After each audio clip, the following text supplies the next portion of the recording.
reason why we put Sifuna was not for Gachagua to become president. Was not for Kalonzo to become president. Kama ingekuwa ni hivyo tungekuwa tumesema. How are you doing? I hope you're doing fine. I'm also okay. Now, there is been an cocktail or octane political activity in Kenya, and since we are in electioneering period, this is not a surprise. For example, the fuel protest that has happened and the death of Rachel is so unfortunate that people have such political intolerance that they can ban a human being for drawing another politician. Anyway, I'm not here to discuss much more, but to talk about Linda Mwananchi. When I talk about Linda Mwananchi, what comes to your mind? Of course, Edwin Sifuna, the face of it all. But now there's a twist, because our own James Orengo, the working constitution, it seems is also claiming to be the face of Linda Mwananchi. And he recently said that he is ready to serve Kenya on a capacity of a president. And that's something that you don't take lightly, because Linda Mwananchi faction has not yet agreed who will be the flag bearer. And even the likes of Sifuna said, was it in the burial of the Kisii Senator Onyonka's mother, that they're willing to front a one united opposition candidate for 2027 to send Ruto home. But now you get to find that Orengo is also saying he's ready to serve as the president. So it seems to be a confusion, and we want to dig deep into this. Is it an internal rivalry that is taking place, or we are just misreading or taking things out of proportion? Listen to Orengo.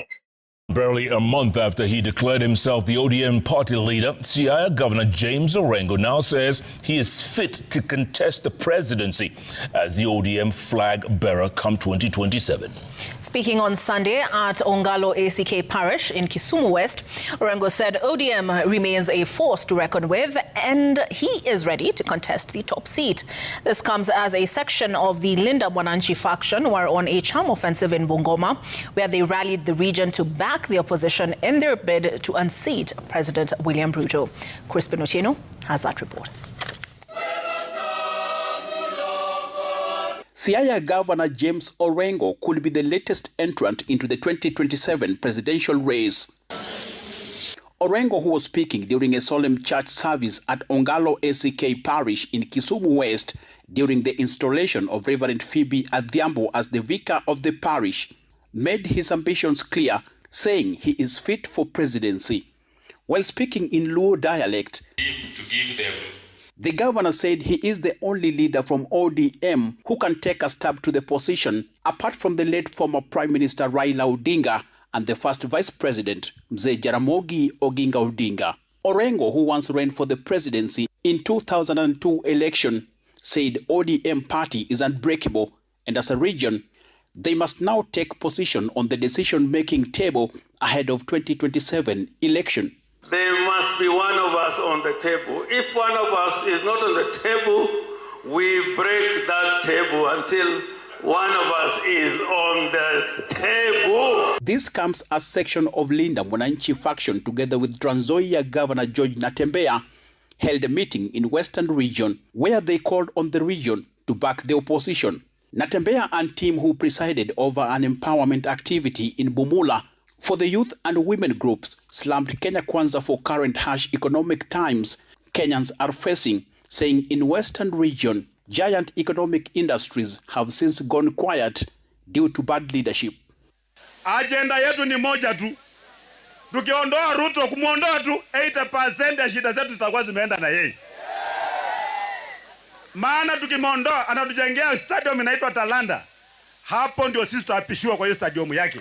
The leaders unanimously expressed their disappointment with the current National Assembly Speaker Moses Wetangula and Prime Cabinet Secretary Musalia Mudavadi for what they termed as prioritizing self-interest over community interest. Tafadhali Waluya, hakuna kitu kwa ballot inaitwa Luya Kingpin. Hakuna kitu kama hiyo. Hiyo ni njama watu wanatumia kugawanya Waluya. Viongozi wenyu wa hapa Bungoma wengi, isipokuwa Jako Wamboka na Kalasinga, wale wengine wote wanatembea na Ruto wakiweka pesa kwa mfuko. Hatutaogopa, tutampigania. Hii power mmetafuta ya Mluya kutoka 1963. Hii power tunaleta nyumbani 2027. The leaders also faulted Kenya Kwanza regime for opening Kenyan border for non-citizens to participate in the upcoming polls. Crispino, TNO Citizen TV. Sasa kama kawaida, I'll have to start with the story. And there was a family business. After the old patriarch stepped back, now two sons remained. One was the experienced elder son, calm, respected, feared in meetings. The other, young, loud, viral, loved by customers. The old man in the village said, the elder son understands the business, but the young people in town said, the younger one understands the future. Soon, the fight stopped being about the business. It became about who represents the future of the family. Ladies and gentlemen, that is exactly what is quietly happening inside the Linda Mwananchi movement. Let's look at this silent war inside Linda Mwananchi. Publicly, the Linda Mwananchi brigade looks united. You see rallies, slogans, anti-broad-based speeches, anti-Ruto energy. But beneath the cameras, kuna baridi ya kisiasa. Because a quiet leadership war is slowly emerging between James Orengo and Edwin Sifuna. And this fight is bigger than people think. It is not just about leadership. It's about what kind of opposition survives after Raila. Let's look at the trigger. That is Caleb Amisi said the quiet part loudly. When Caleb Amisi openly suggested that Sifuna should become the presidential face of the movement, that changed everything. Because until then, the competition was silent. After that, the camps became visible. There are two men with two different political languages. This is where things get deep. Orengo represents institutional resistance, legal intellect, liberation politics, old ODM DNA. He speaks the language of struggle, constitution, history, system. Sifuna represents digital politics, youthful frustration, viral communication, anti-establishment energy. He speaks the language of ground, emotion, frustration, momentum. Orengo sounds like comrades, let us defend democracy. Sifuna sounds like mambo ni matatu na serikali imechoma. Both are powerful, but to different audiences.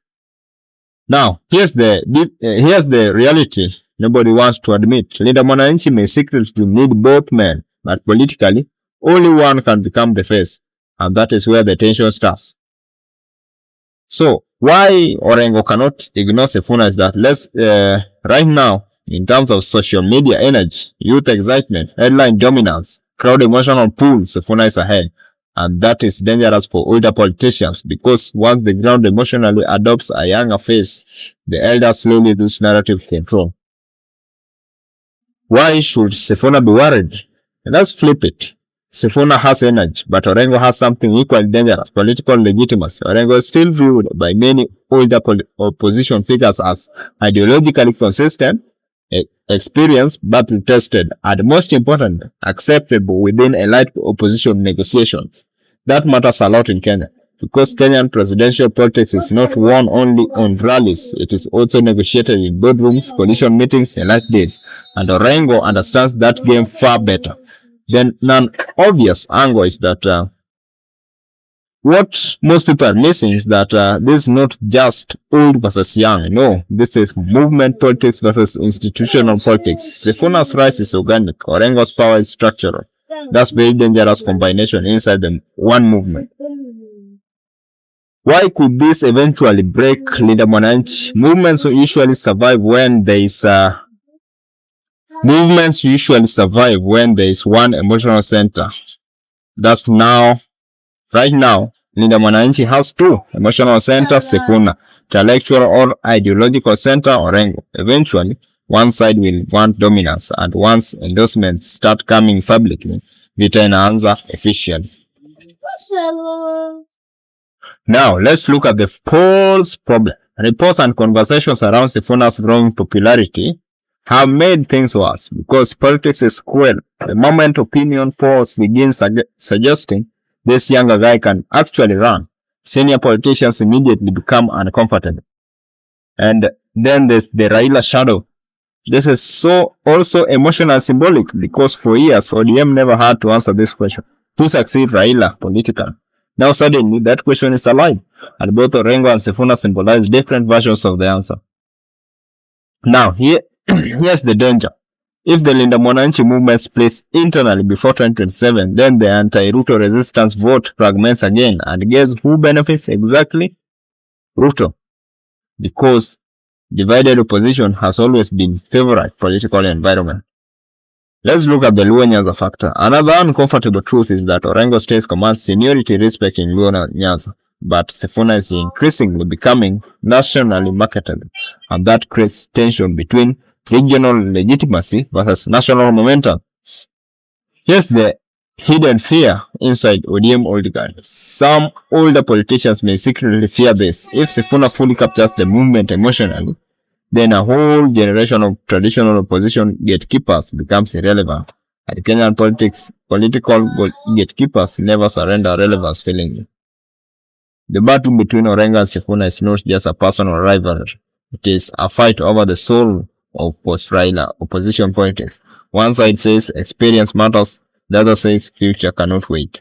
And the scary part, both sides may actually be right. If you want such-like analysis, subscribe to HiiStory, because here we don't just watch political battles, we expose the silent wars hiding behind the microphones. Bye.